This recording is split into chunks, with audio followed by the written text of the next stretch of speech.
Bismillahirrahmanirrahim. Qul huwallahu ahad, Allahu samad, lam yalid walam yulad walam yakul lahu kufuwan ahad. In the name of God, the gracious, the merciful. Say, He is Allah the One, Allah the Absolute. He begets not, nor was He begotten, and there is nothing comparable to Him. Assalamu alaikum, my brothers and sisters. How are you all? I hope you're doing fine. Before we begin this video, thank you so much everyone for your feedback for my last lecture, and this time I have decided to do a video lecture which I will be doing. So our last topic was about thanks to Allah, and today we will be doing another lecture, a big topic, which is about why I am a Muslim. So, brothers and sisters, why am I a Muslim? Ask yourself, why am I a Muslim? Just think for a minute. Why are you a Muslim? Why am I a Muslim? So, while you're thinking, I'm going to tell you a story that I would like to tell you. So, a few times ago, my mother asked me why I am a Muslim, and at start I was like, I don't know, my brother was like, I don't know. We just thought to ourselves that maybe like just because we're born in a Muslim family, or maybe we just didn't know. Like our parents and family were Muslims. We both thought that. Do you really think that's why we are Muslims? Because it's not really like the main answer. No, my brothers and sisters, this is not why we are Muslims. I will give you a definition of a Muslim. So the word Muslim means a Muslim is a person that submits or surrenders to one God, Allah, and performs good deeds. So that basically means that you believe that there is one God, Allah, and we pray to Him, and He's the master of everything. Basically, we believe in Allah subhanahu wa ta'ala. So, my brothers and sisters, Allah subhanahu wa ta'ala made this world. He made the universe. He made all the creatures. He made us. He made animals. He made plants. He made everything in the whole entire, everything. Like, you can't even imagine. He made some stuff that you don't even know exist. Like, He's that powerful. And Allah's made big things such as the sky, the earth, the planets, the sun, the moon, millions or trillions of stars, like asteroids and a lot of things. And He has made some stuff which is like essential to us, things that we really need, like to help us live, such as sun, some water, some food like fruits or grapes, and vegetables and stuff like that. Warmness, like the weathers, like sun, like warm weather, cold weather, like snow, rain, cloudy, sunny, like midway, something. So, as you know, Allah Ta'ala has made so much stuff, and He only made that in 6 days. He's that powerful. He just made it in 6 days. We can't even probably do a room in 6 days. We can, like, it's unimaginable, but Allah Ta'ala can do whatever He can. So Allah is our only master and of everything, and like all of us. So here's an ayat from Surah Rahman. So worship the favors of your Lord while you deny. And that is ayat 13 in para 27. So that is basically saying that which of these blessings that you can see, the sun, the moon, small blessings, insects, big blessings, elephants, stuff, do you not believe in?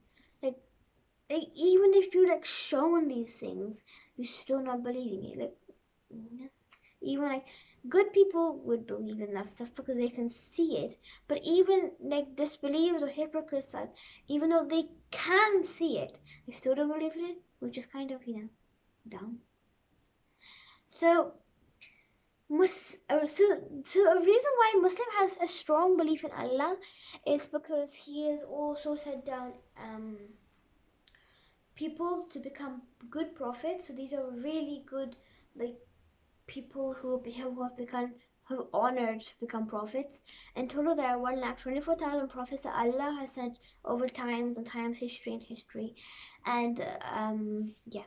So the prophet's duties were, so the prophet would have been sent down into a particular nation, because in that nation there might be something going wrong, there'd be fighting, the disbelievers. So then the prophet would have been sent down to that nation over here, to help them go to the right path, so they don't have to go to hell, and they won't have to be bad. So the prophets had to tell them about Islam, about Allah, my brothers and sisters, every good stuff, so then they become good. But unfortunately,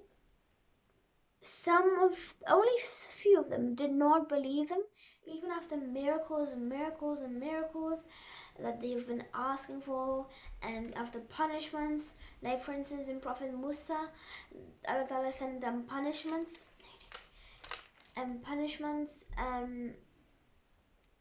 and at first punishment, He gave them first punishment, and then the Egyptian people were like, okay, we believe in Allah, just please stop it now, it's getting quite hurtful. So he asked Allah to stop it. But then the second time happened, they were disbelieving, another punishment, and that just kept on happening.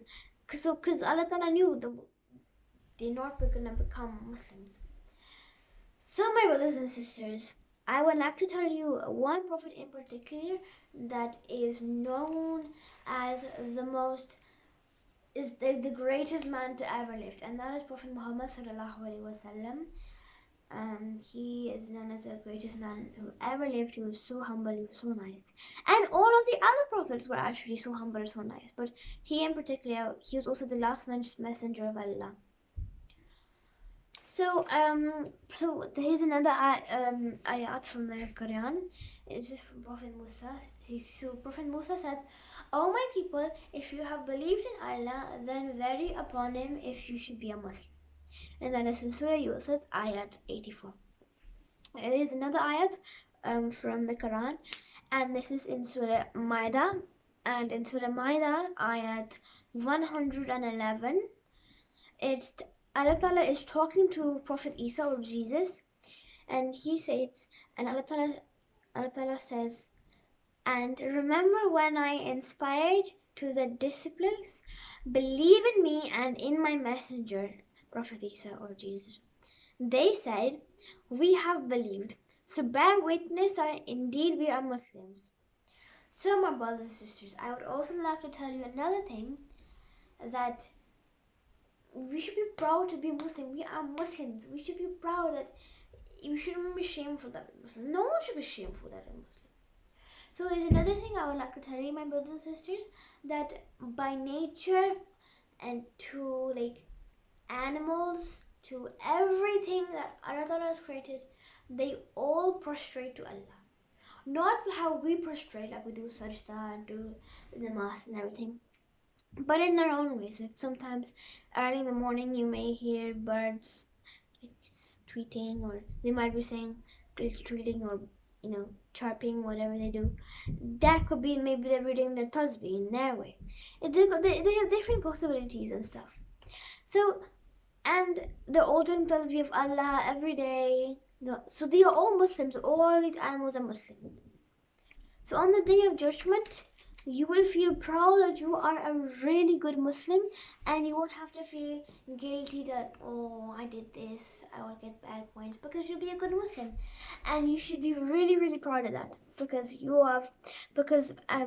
there's one quote that I have seen, that being a Muslim is the greatest reward from Allah. So you should be really lucky that we're Muslims, because we could have been born in Buddhist families or Christian families or Sikhs families or Hindu families, but we're lucky too that we are in Islamic families, and we are Muslims, because we are really lucky to do that, because we know the right path, and we can be really not only good Muslims but really good people as well. And even if you